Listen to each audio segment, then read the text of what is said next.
Leitura diária. Segundo Samuel, capítulo 13. Tamar é violentada por Amnon. Depois de algum tempo, Amnon, filho de Davi, apaixonou-se por Tamar. Ela era muito bonita e era irmã de Absalão, outro filho de Davi. Amnon ficou angustiado ao ponto de adoecer por causa de sua meia-irmã Tamar, pois ela era virgem e parecia-lhe impossível aproximar-se dela. Amnon tinha um amigo muito astuto chamado Jonadab, filho de Simeia, irmão de Davi. Ele perguntou a Amnon, filho do rei: por que todo dia você está abatido? Quer me contar o que se passa? Amnon lhe disse: estou apaixonado por Tamar, irmã de meu irmão Absalão. Vá para a cama e finge estar doente, disse Jonadab. Quando seu pai vier visitá-lo, diga-lhe: permite que minha irmã Tamar venha dar-me de comer. Gostaria que ela preparasse a comida aqui mesmo e me servisse. Assim poderei vê-la. Amnon aceitou a ideia e deitou-se, fingindo-se doente. Quando o rei foi visitá-lo, Amnon lhe disse: eu gostaria que minha irmã Tamar viesse e preparasse 2 bolos aqui mesmo e me servisse. Davi mandou dizer a Tamar no palácio: vá à casa de seu irmão Amnon e prepare algo para ele comer. Tamar foi à casa de seu irmão, que estava deitado. Ela amassou a farinha, preparou os bolos na presença dele e os assou.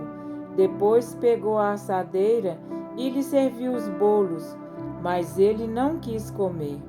Então Amnon deu ordem para que todos saíssem, e depois que todos saíram, disse a Tamar: traga os bolos e sirva-me aqui no meu quarto. Tamar levou os bolos que havia preparado ao quarto de seu irmão. Mas quando ela se aproximou para servi-lo, ele a agarrou e disse: deite-se comigo, minha irmã. Mas ela disse: não, meu irmão, não me faça essa violência. Não se faz uma coisa dessas em Israel. Não cometa essa loucura. O que seria de mim? Como eu poderia livrar-me da minha desonra? E o que seria de você? Você cairia em desgraça em Israel. Fale com o rei, ele deixará que eu me case com você. Mas Amnon não quis ouvi-la, e sendo mais forte que ela, violentou-a. Logo depois, Amnon sentiu uma forte aversão por ela, mais forte que a paixão que sentira, e lhe disse: levante-se e saia. Mas ela lhe disse: não, meu irmão, mandar-me embora seria pior do que o mal que você já me fez. Ele, porém, não quis ouvi-la, e chamando seu servo, disse-lhe: ponha esta mulher para fora daqui e tranque a porta. Então o servo a pôs para fora e trancou a porta. Ela estava vestindo uma túnica longa, pois esse era o tipo de roupa que as filhas virgens do rei usavam desde a puberdade.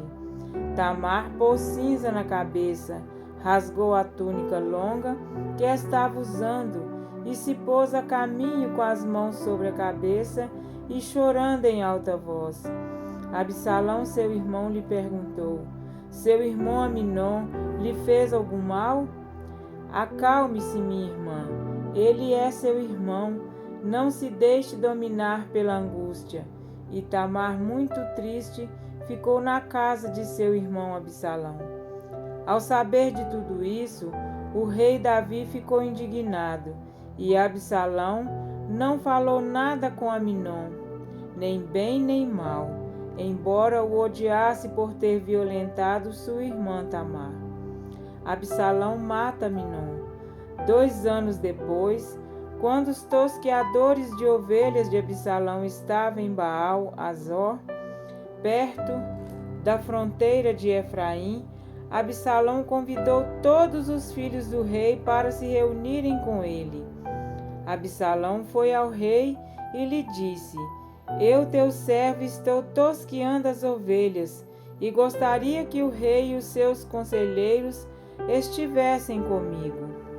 Respondeu o rei: Não, meu filho, não iremos todos, pois isso seria um peso para você. Embora Absalão insistisse, ele se recusou a ir, mas o abençoou. Então Absalão lhe disse: Se não queres ir, permite, por favor, que o meu irmão Amnon vá conosco. O rei perguntou: Por que ele iria com você? Mas Absalão insistiu tanto que o rei acabou deixando que Amnon e os seus outros filhos fossem com ele. Absalão ordenou aos seus homens: Ouçam, quando Amnon estiver embriagado de vinho e eu disser: Matem Amnon, vocês o matarão. Não tenha medo, eu assumo a responsabilidade. Sejam fortes e corajosos. Assim os homens de Absalão mataram Amnon, obedecendo às suas ordens. Então todos os filhos do rei montaram em suas mulas e fugiram. Estando eles ainda a caminho, chegou a seguinte notícia ao rei: Absalão matou todos os teus filhos, nenhum deles escapou. O rei levantou-se, rasgou suas vestes, prostrou-se rosto em terra, e todos os conselheiros que estavam com ele também rasgaram as vestes. Mas Jonadab, filho de Simeia, irmão de Davi, disse: Não pense, o meu senhor, que mataram todos os seus filhos. Somente Amnon foi morto. Essa era a intenção de Absalão desde o dia em que Amnon violentou Tamar, irmã dele. O rei, meu senhor, não deve acreditar que todos os seus filhos estão mortos. Apenas Amnon morreu. Enquanto isso, Absalão fugiu. Nesse meio tempo, a sentinela viu muita gente que vinha pela estrada de Horonaim, descendo pelas encostas da colina, e disse ao rei: Vejo homens vindo pela estrada de Horonaim, na encosta da colina. E Jonadab disse ao rei: São os filhos do rei. Aconteceu como teu servo disse. Acabando de falar, os filhos do rei chegaram, chorando em alta voz. Também o rei e todos os seus conselheiros choraram muito. Absalão fugiu para o território de Talmai, filho de Amiúde, rei de Gesur, e o rei Davi pranteava por seu filho todos os dias. Depois que Absalão fugiu para Gesur e lá permaneceu 3 anos, a ira do rei contra Absalão cessou, pois ele se sentia consolado da morte de Amnon. Amém? Para refletir, após a morte do primogênito de Batseba e o nascimento de Salomão, o mal começou a manifestar os seus efeitos na família de Davi. Entre os costumes pagãos que Israel havia adquirido, certamente a poligamia era um dos piores. Arriscar-se por este terreno era a causa dos piores conflitos, e mediante o exemplo dos pais, os filhos recebiam uma influência praticamente irresistível. Infelizmente, não foi diferente na família de Davi. Davi tinha muitas mulheres e concubinas, e delas teve muitos filhos. Havia rivalidade entre os irmãos, principalmente quanto à sucessão da coroa. Sendo também um estrategista político, alguns casamentos de Davi foram oriundos de acordos de paz com outros reinos, o que foram ainda mais difícil. A convivência em família e a instrução religiosa, suas esposas traziam consigo uma carga de paganismo que, inevitável ou propositadamente, era transmitida a seus filhos. Diante de tal realidade, Davi teve de colher as terríveis consequências de suas escolhas feitas sem a aprovação de Deus. É triste saber que inocentes sofrem pela imprudência ou pela maldade de outros. Os nossos erros, por ação ou omissão, sempre terão um impacto direto ou indireto na vida de outros.